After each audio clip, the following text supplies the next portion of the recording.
Manipur Top Channel dagi video amta thagasage ngasi fongwase fongda October gi tang 29 da I am yaodrabasu nagagi waroisin khujek pinaraba yai yamna angakpa pauni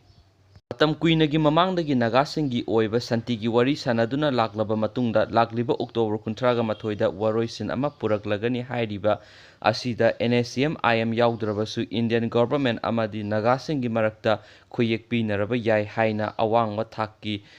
Naga lusingba aman fungdokra NSCN IM amadi Indian government anigi marakta haukiba kumja lisingmaga samapan maudraga taretagi hauduna Naga isugi matangda waroisin ama puraknaba wari sanaduna lakhibani adubu Nagasingi oiba tonganba frag amadi constitution gi matangda yanaba purakpa ingamdana lakhibane adubu Naga National Political Group NNPG haina mingthonba tonganba Nagagi organization tarena punsilaga semba loop asina hiram ani adu yaodrabasu khuyek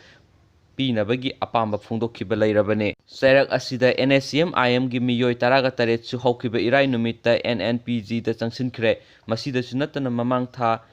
Yimsingyu region da leiba NSCN IM gi kadar tara amasu NNPG da changkiba leirabane sigumlamba fibam asida su NSCN IM na makoigi khongfam khak hongloi waroisin purakpada Nagagi tonganba frag amadi tonganba constitution yaodrabadi yaba ngamloi haiduna amukasu makoigi firep adu khanganba oina haukiba thangja numita serol ama thadorakhi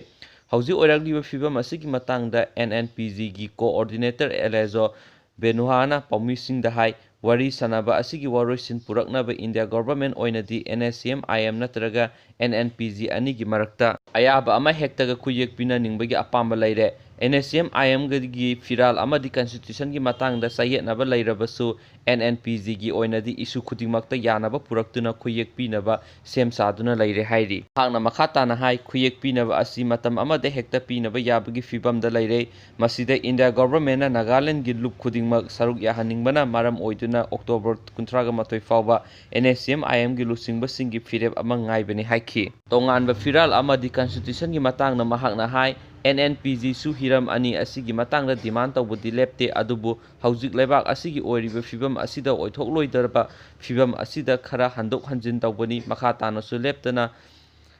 taksin kigani adubu haujiki oinadi nakal anigi marakta yanaba ama puraktuna Nagasingi oiba sakhatpa amadi tangdu laitaba khunai ama pinaba hotnabani NNPG na Naga miyamgi apamba maning thungnaba amadi Nagasingi marakta kannaba lepa leitana hotnari waroisin asina sahi humdra hena tanduna lakpa Nagasingi demand adu mapung fana phangle haiba nate adubu hauji oinadi yanariba hiramsing asina khwaidagi faba oigani haina mahakna makhatana haikhi